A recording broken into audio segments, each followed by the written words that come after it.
Bismillahirrahmanirrahim. Assalamualaikum warahmatullahi wabarakatuh.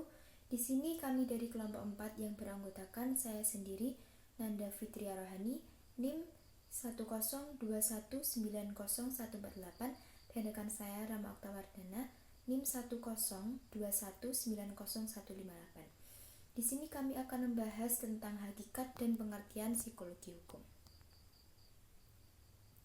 Baik, untuk pembahasannya di sini ada 3. Yang pertama, hakikat hukum dan ilmu hukum.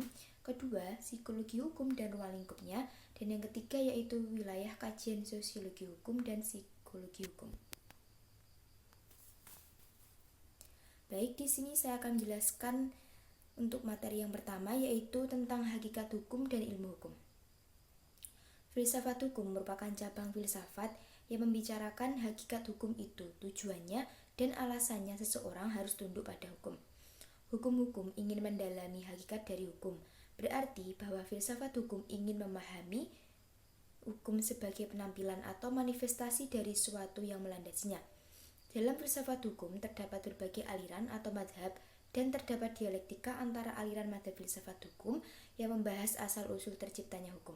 Aliran-aliran dalam filsafat hukum tersebut untuk menjelaskan nilai-nilai dan dasar-dasar hukum sampai dasar-dasar filsafatnya. Lalu, masih mengenai hakikat hukum dan ilmu hukum, untuk subbab yang pertama yaitu problematika filsafat hukum, itu terdapat 6. Yang pertama yaitu masalah hukum dan kekuasaan, yang kedua hukum adalah alat pembaruan dalam masyarakat, dan yang ketiga yaitu hukum dan nilai-nilai sosial budaya. 4.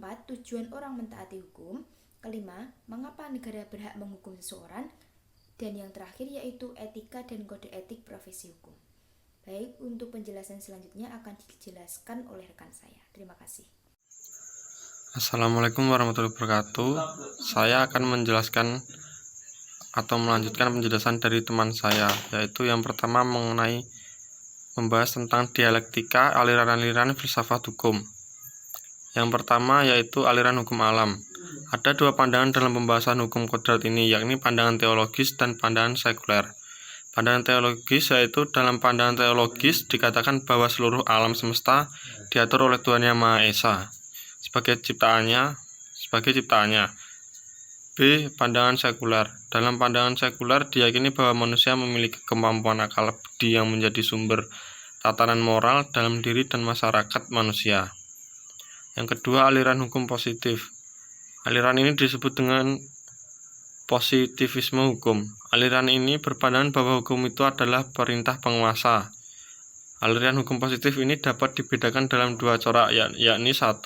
Aliran hukum positif analitis atau biasa disebut positivisme sosiologis yang dikembangkan oleh John Austin, di mana hukum adalah perintah dari penguasa negara. Dan yang kedua, aliran hukum murni atau dikenal juga dengan positivisme yuridis yang dikembangkan oleh Hans Kelsen, di mana hukum harus dibersihkan dari anasir-anasir non-yuridis seperti unsur sosiologis, politis, historis, bahkan etis.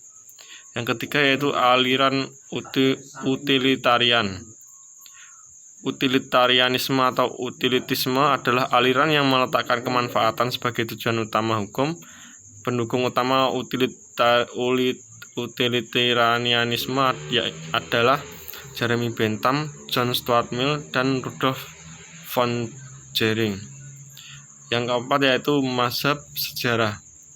Mazhab sejarah timbul sejalan dengan gerakan nasionalisme di Eropa yang mengarah kepada bangsa, tepatnya jiwa bangsa atau Volksgeist. Adapun tokoh-tokoh yang pada mazhab ini adalah Friedrich Karl von Savigny, Pucca, dan Henry Summermain. Penjelasan yang kedua yaitu mengenai pengertian dan ruang lingkup psikologi hukum. Yang pertama, pengertian psikologi hukum. Menurut Wikipedia atau buku ajar psikologi hukum oleh Ahmad Ali, yaitu psikologi hukum mencakup kajian-kajian empiris, yakni penelitian psikologi terhadap hukum, tentang institusi hukum, dan tentang orang yang berhubungan dengan hukum. Psikologi hukum secara tipikal sebagai kajian yang merujuk pada dasar sosial dan teori-teori serta asas-asas yang bersifat kognitif untuk menerapkan mereka terhadap isu-isu dalam sistem hukum seperti memori saksi mata, pengambilan keputusan dewan juri, penyelidikan, dan pewawancaraan. Menurut Surjono Sukanto, mengemukakan bahwa psikologi hukum di satu pihak yaitu menelaah faktor-faktor psikologis yang mendorong orang untuk mematuhi hukum. Di lain pihak juga meneliti faktor-faktor yang mungkin mendorong orang untuk melanggar hukum. Selanjutnya itu mengenai ruang lingkup psikologi hukum. Menurut Brian Alcatler membagi 17 pokok bahasan yang menjadi materi kajian psikologi hukum. Yang pertama yaitu membahas kompetensi kriminal, yang kedua pertanggungjawaban pidana, ketiga pidana mati, keempat perceraian dan pemeliharaan anak, yang kelima pendidikan dan perkembangan, yang keenam memori saksi mata, yang ketujuh penilaian forensik dalam kasus pidana dan perdata, yang kedelapan yaitu pelanggar hukum yang masih anak-anak, yang kesembilan yaitu hukum kesehatan mental, yang ke-10 instrumen penilaian psikologis dan forensik, dan yang ke-11 yaitu psikologi tentang perilaku kriminal. Selanjutnya yaitu akan membahas wilayah kajian psikologi hukum dan sosiologi hukum. Wilayah kajian psikologi hukum yang pertama yaitu menekankan pada faktor psikologis yang mempengaruhi perilaku individu ataupun kelompok dalam segala tindakannya di bidang hukum. Misalnya bagaimana perilaku atau sikap hakim dalam memeriksa, mengadili, dan menjatuhkan putusan. Kondisi psikologis hakim dapat memberikan pengaruh terhadap putusannya, maupun tindakan aktor-aktor atau penegak hukum lainnya. Yang kedua yaitu membahas tentang wilayah kajian sosiologi hukum. Sosiologi hukum kajiannya yaitu terbagi dua. Yang pertama yaitu sosiologi hukum mengkaji hukum dalam wujudnya atau government social control. Dalam hal ini sosiologi mengkaji seperangkat kaidah khusus yang berlaku serta dibutuhkan guna menegakkan ketertiban dalam kehidupan bermasyarakat. Yang kedua yaitu sosiologi hukum mengkaji suatu proses yang berusaha membentuk warga masyarakat sebagai makhluk sosial.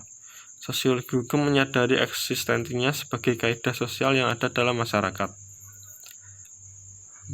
Yang materi yang ketiga yaitu mengenai hukum perkembangan. Hukum perkembangan dibagi antara lain sebagai berikut. Yang pertama hukum tempo perkembangan, yaitu perkembangan jiwa-jiwa tiap anak berlainan menurut tempo perkembangan anak yang ada. Ada yang cepat, ada pula yang lambat.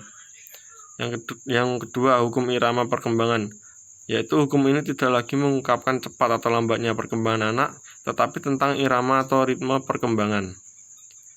Jadi, perkembangan anak tersebut mengalami gelombang pasar surut, nilai lahir hingga dewasa, anak dapat saja mengalami kemunduran dalam bidang tertentu. Misalnya pada anak-anak menjelang remaja, ada anak menampakkan kegoncangan yang hebat, tapi ada pula anak yang melalui masa tersebut dengan tenang tanpa menunjukkan gejala-gejala yang serius. Yang selanjutnya yaitu hukum konvergensi perkembangan, yaitu pendidikan tradisional pada masa lalu berpendapat bahwa hasil pendidikan yang dicapai anak selalu dihubungkan dengan status pendidikan orang tuanya. Yang selanjutnya yaitu hukum kesatuan organ, yaitu tiap-tiap anak itu terdiri atas organ-organ tubuh yang merupakan satu kesatuan. Di antara organ-organ tersebut, antara fungsi dan bentuknya tidak dapat dipisahkan. Contoh, perkembangan kaki yang semakin besar dan panjang harus diiringi oleh perkembangan otak, kepala, tangan, dan lain-lain.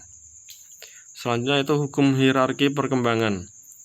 Perkembangan anak tidak mungkin mencapai suatu fase tertentu dengan spontan, tetapi harus melalui tingkatan atau tahapan tertentu. Contoh perkembangan pikiran anak harus didahului dengan perkembangan pengenalan dan pengamatan. Yang selanjutnya yaitu hukum masa peka. Hukum masa peka adalah masa yang paling tepat untuk berkembangnya suatu fungsi kejiwaan atau fisik seorang anak. Perkembangan fungsi tersebut tidak berjalan secara serempak antara satu dan lainnya. Yang selanjutnya yaitu hukum mengembangkan diri, yaitu dorongan yang pertama adalah dorongan mempertahankan diri, kemudian disusul oleh dorongan mengembangkan diri. Yang terakhir yaitu hukum rekapitulasi. Perkembangan jiwa anak adalah ulangan secara singkat dari perkembangan manusia di dunia dari masa berburu hingga masa industri. Teori ini berlangsung lambat secara berabad-abad.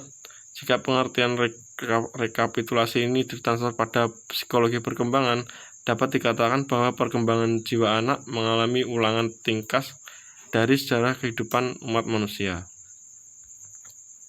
Sekian presentasi dari saya, bila ada kurangnya mohon maaf. Wassalamualaikum warahmatullahi wabarakatuh.